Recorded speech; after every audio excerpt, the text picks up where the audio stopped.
Job,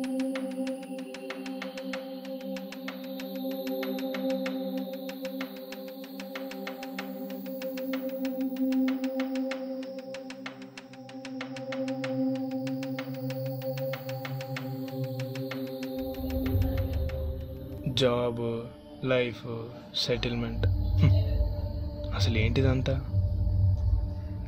పుట్టాం కదా అని అలా ఇష్టం వచ్చినట్టు బ్రతకలేం కదా. లైఫ్ అన్నాక ఓ ఆర్డర్, ఓ పద్ధతి, ఓ సెక్యూరిటీ, ఓ సెటిల్మెంట్ ఉండాలి. సెటిల్ అవ్వడం అంటే టై కట్టుకొని ల్యాప్టాప్ ముందు కూర్చొని మంత్లీ శాలరీ తీసుకోవడం కాదు. మన వల్ల మనకెంత ఉపయోగం ఉందో ప్రపంచానికి కూడా అంతే ఉండాలి. ప్రపంచానికి ఉపయోగపడాలని ఏదేదో చేస్తూ ఉంటే నీకు నువ్వు ఉపయోగపడకుండా పోతావు. నీకు ఇష్టం లేని పని చేస్తే నీకు నువ్వు మిగలవు. యాజ్ అన్ ఇండివిజువల్ నువ్వు నీకు నచ్చే పనే చేయాలి. బట్ యాజ్ ఎ పర్సన్ నీకు కొన్ని రెస్పాన్సిబిలిటీస్ ఉంటాయి. నీ మీద డిపెండ్ అయిన ఫ్యామిలీ మెంబర్స్ ఉంటారు. వాళ్ళకి ఒక సెక్యూర్ లైఫ్ ఇవ్వడమే నీ responsibility. But as a person of society మనకి ఫ్యామిలీ ఎంత ఇంపార్టెంటో సొసైటీ కూడా అంతే important. We should be unite together and work collectively for the betterment of society rather than the settlement of a person.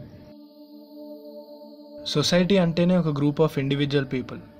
ప్రతి మనిషి ఇండివిజువల్గా డెవలప్ అయితే society ఆటోమేటిక్గా డెవలప్ అవుతుంది. అప్పుడు ఎవరికి సెక్యూరిటీ ఇవ్వాల్సిన అవసరం లేదు. ప్రతి ఒక్కరూ ఇండివిజువల్గా బతకలేరు.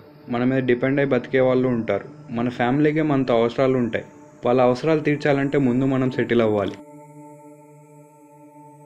అలా అనుకుంటే ఇండివిజువాలిటీ లేని వాళ్ళు సొసైటీలో చాలామంది ఉంటారు. They need the support from people who are better individuals. We should be accountable towards them. Before being a person of a society or a member of a family, we are an individual. Before being responsible or accountable to anyone, we should be accountable to ourselves. జీవితం అంటే గెలుపోటములు రెండూ ఉంటాయి. గెలిచినప్పుడు ఒక్కడివే ఉండటం బాగుంటుంది. ఓడిపోయినప్పుడు పక్కన ఎవడైనా ఉంటే ధైర్యం ఉంటుంది. నీ సుఖాలు ఒకరితో పంచుకున్నప్పుడే నీ కష్టాలు పంచుకోవడానికి ఒకడు వస్తాడు. మన అభివృద్ధి కోసం ఇంకొకటి బతుకుదెరువును చంపేయడం తప్పు. పరిస్థితులు సహకరించని మనుషులకి మనుషులే సహకరించాలి. ప్రతి మనిషి ఒక ఇల్లు కట్టుకొని కారు కొనుక్కొని సంతోషంగా ఉండడం కాదు డెవలప్మెంట్ అంటే. ప్రతి ఒక్కరు ఇండివిజువల్గా ఏదో ఒక ఫీల్డ్లో ఎఫెక్టివ్ వర్క్ చేయడం, వాళ్ళ థాట్ ప్రాసెస్ని హయ్యర్ ఫ్రేమ్ ఆఫ్ రిఫరెన్స్కి తీసుకెళ్ళడం. అసలైన బతుకంటే నలుగురితో నవ్వుతూ ఉండడం. అలా సంతోషంగా బతికే మనుషులు ఉన్న కుటుంబాలు, అలా కుటుంబాలు ఉన్న ఊర్లు సొసైటీని డెవలప్ చేస్తాయి.